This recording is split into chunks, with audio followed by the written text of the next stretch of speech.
Are you married? Это ж мне вот так 15 минут сидеть. Make a view as if nothing happened before. Hi, Jane. Hi. You're gonna interview. Okay. Hi. Thank you for being here. Today we are interviewing the graduate from University of Surrey. I, by the way, do not remember which faculty you graduated from, but like, tell us about yourself, please. Yeah, sure. So my name is Nick, and I graduated from the University of Surrey in 2019 with a degree in civil and environmental engineering. And as you can see, we are here on campus, and that's because even though I finished a couple of years ago, I still live in this town. And the campus is actually so nice that I tend to spend quite a lot of time here, even though I don't study here anymore, and just to take my mind off things sometimes and to change the work environment. Like a swimming pool or, Yeah, or like some I mean, sports activity. this campus is really great. I think it's one of the best ones in England. It has anything you need with a short distance from accommodation. Is it a big town or a small town? So why you decided to stay here in the first place after you graduated? So the town itself is actually quite small. I think we have about 60,000 people, and a quarter of them are students. Actually, when I first finished the uni, I went to work in London for a couple of years, but then due to COVID-19, I moved back to Guildford because of the access to nature, because of more affordable rent, and the beautiful thing here is that we have an established community. So there's a group of friends who finished the university, but also wider community at the university and the town itself. Yeah, that's great. But I've never been here before myself, but like it is so good here. So I know that you have experience not just studying in the UK, but you also traveled. I know you've been to Canada, if I'm not mistaken. Yeah. So can you please tell a bit like how you first of all got there and why and like a bit of history there? Yeah, I've got a really interesting story actually, because the first time I went abroad, I was about 14 years old, and essentially I got sent to a boarding school in Canada where I spent a couple of years in Vancouver, and that was really, really hard for me for the first year, but then I kind of get used to it, I get to know people, it felt quite nice. And then after a couple of years, my family decided to move to Spain essentially, and they also invited me to go with them. So I said, why not? And went to Spain with them, where I lived for a couple of years. I went to a British school there as well, and then after a couple of years there, I went to the UK, where I started studying at the university. Yeah. And during the uni, I also went for like an exchange semester to the US. Great experience. Yeah. That's really great experience. So it wasn't like just a semester there, like in terms of some university there, or you've just like I don't know contemplated. In the US, you mean? Yeah, I went as a part of the program. So at the university during the second year, I have an option to go abroad. It can be either for a single semester or can be for the whole year. So I went there for a single semester. And you have a variety of choices. It depends on your grades after first year. So it's really important you finish it fairly well. And if you do, you have great options to go to Australia, US, Asia. I think it comes down to your faculty and what you're studying, but there are plenty of different options to go for. Why you've chosen UK? Because as far as I know, you're planning to stay here. You stayed here after you graduated. Like, what are let's say top 5 reasons, maybe 3 reasons, okay, why you stayed here? I think the first obvious reason is the quality of education and quality of work. I think there are really good companies based in the UK, and then it's also close proximity to the rest of the world. I mean, when you live in the US, you feel that you're a little bit cut off from the rest of the world because it takes quite a lot of effort to actually go to Europe and travel around. But the thing is, even though I live in the UK, I don't travel as much as I probably should have. But I know that some people do quite a lot. 10 pounds somewhere to Spain Yeah, or so. yeah, so much more affordable. Yeah. So in terms of looking for university, why did you choose University of Surrey? Because there are so many affordable options as well, or just more expensive options. Why this university? I think it was the quality of education in terms of the ranking, I think was quite important to me. And when I was applying for civil engineering course, it was number 5. in the UK, which is quite good, I think. Plus, the campus here, I don't think there are many universities like that where you have such good facilities to study. So, yeah, I think it's certainly a combination of things in terms of the quality of life and education. Did you find any differences, like anything specific that was different from what you researched before you got in here?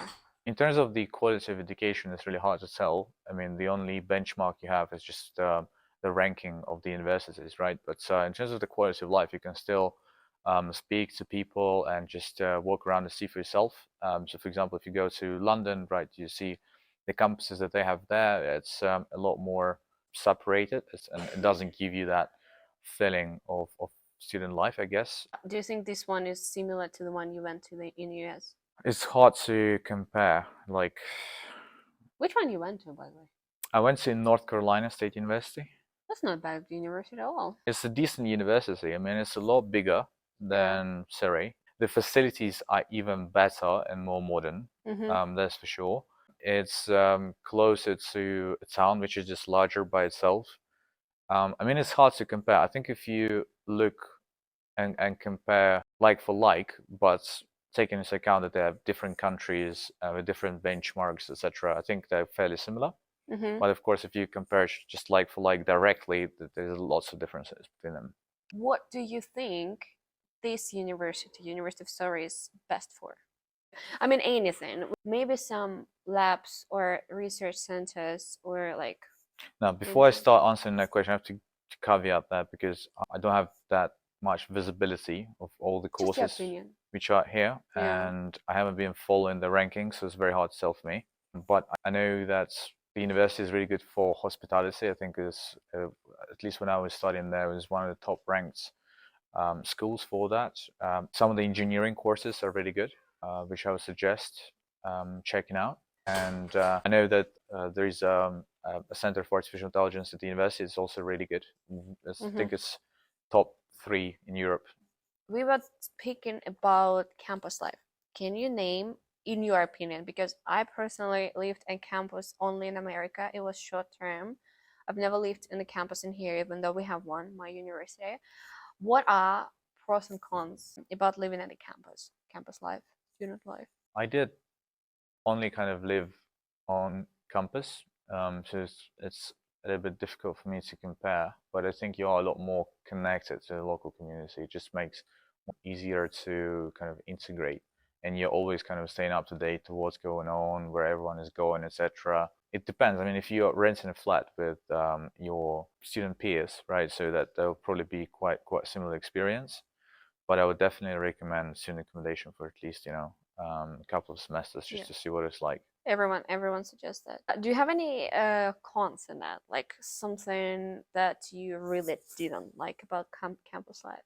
Yeah, well, I think that's quite obvious to any shared type of accommodation. You don't get to choose people to live with, and I think that's like a strong point because, yeah, sometimes you just come in and the kitchen is messy, etc. When you just may end up with people who, for example, like to party and it may be too loud, or vice versa, right? If you like to party, some people don't like it, they're gonna complain on you, etc. So, just yeah. I kind of feel like students have this mutual default understanding that this is how it is. That's just not gonna change. Did you have any inspiring professors, like the ones that you can actually name still till this day, even though you graduated quite a while ago, and like you still kind of grateful for something? I don't personally have any single one.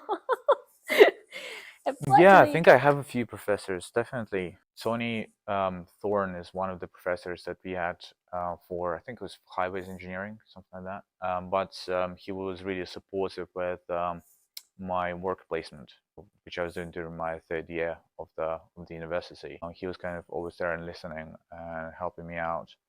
And then there was also Dr. Rick Woods, who was an associate dean at the time, and he was actually teaching some of the courses. But he actually suggested me to go abroad and explore the exchange semester. He's really friendly and cool. He met my parents as well. Yeah, That's cool. he's a really nice guy. Did you actually build the firm networking connections here on campus, or it was fun but you didn't really take anything away out of it. I graduated in 2019, right? And since then, my best friends are from the uni. So it's really important to note that. And I have really firm relationships with them. But apart from friends, there's also close ties and links in terms of the further support, right? So, for example, we went through the entrepreneurship route recently with my friend, and the university has been really supportive with the startup.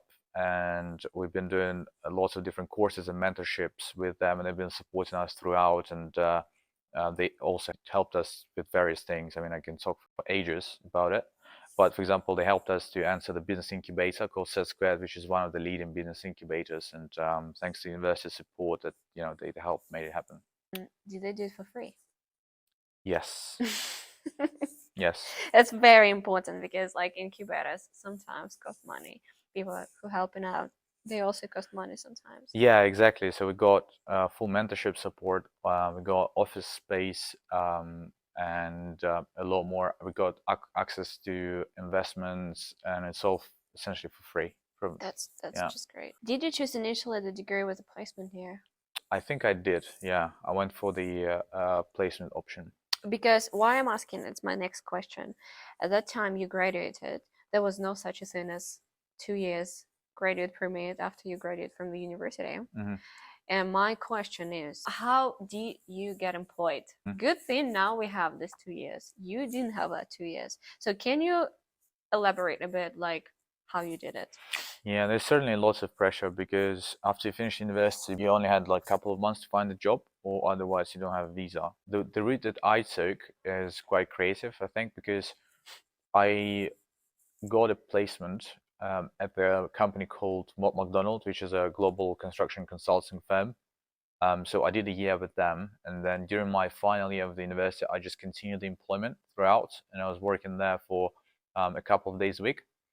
And then following the university, I just got employed there full time. Wait, so you did it during the university in your last year or throughout the whole university? So I started with the placement, right? Yeah. So placement was a third year. I did the placement, and then during my fourth year, I just kept the employment going. Yeah. And So then because not many people like placement year, some universities they do it like you actually like take the full half a year off from university and you just work. And some universities do that like probably yours, like part time. no, I did it full time. So during Yeah. the third year, I was only working, so I wasn't studying at all. The only thing I did that back then for the university just to prepare a couple of reports. Yeah. And then did you get back to university again to graduate? Yeah. Or, okay. Yeah, So yeah. To it do the was final 4 years. year, Yeah. and then during the final year, I was also working part time. Went One to year full full time employment. time, 1 year part time, and then Yeah. right away employment. Yeah. Just a tip, just a friendly tip for you how to do that. This is very important because people here, my clients, former clients, current clients, they do not search for job opportunities relevant to their degree. And that's why when they graduate, they can't find a job because they didn't look for it before. And this is very important because even when you work part time, first it gives you opportunities in the future. Plus, maybe a visa. It's essential. It's absolutely essential, and it's not only about the internships and placements. They are absolutely essential to have that on board. But that's not the only thing you can do when you're applying for jobs, right? You also need to show who you are as a person, right? So you need to do some extracurricular activities, maybe participate in some clubs and develop certain skills. It can be language skills, it can be some certain sports activities. All of that counts. I mean, you can see that across the board now. The major companies like Santander, right? They are revamping the whole employment structure to account for the fact that people may have studied the degree which is not directly related to the field that they want to enter, and they are adjusting the whole recruitment process to help accommodate for that. I like Santander; they helped us quite a bit.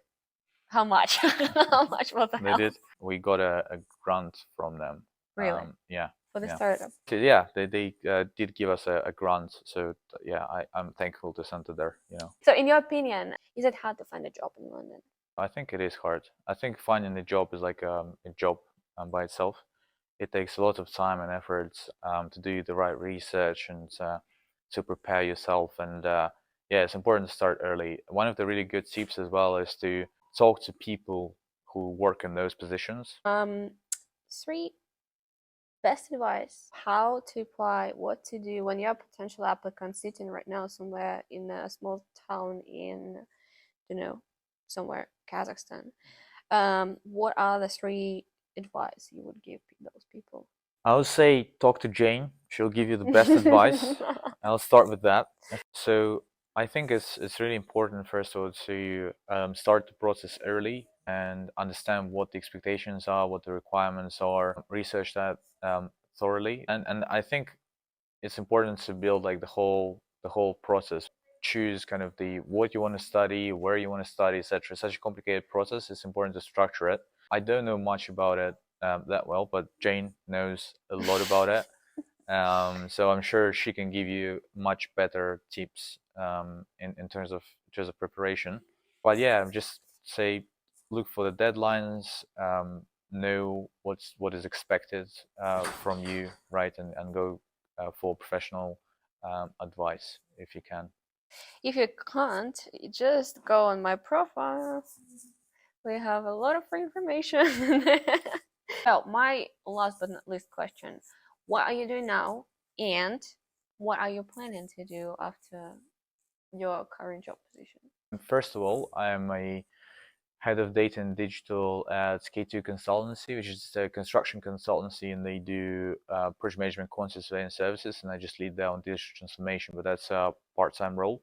And the majority of my focus goes towards InForecast, which is our startup, and it's essentially sustainability software for construction. We have co-founded it together with my really good friend and business partner, From Dmitry, University of who Surrey. is also a graduate from the University of Surrey. Yeah. Connections. I think that's it. Good. Thank you Okay. so much. Thanks Thank for the you. invitation. That was helpful. was great. That was what did you say? It was awful. You said.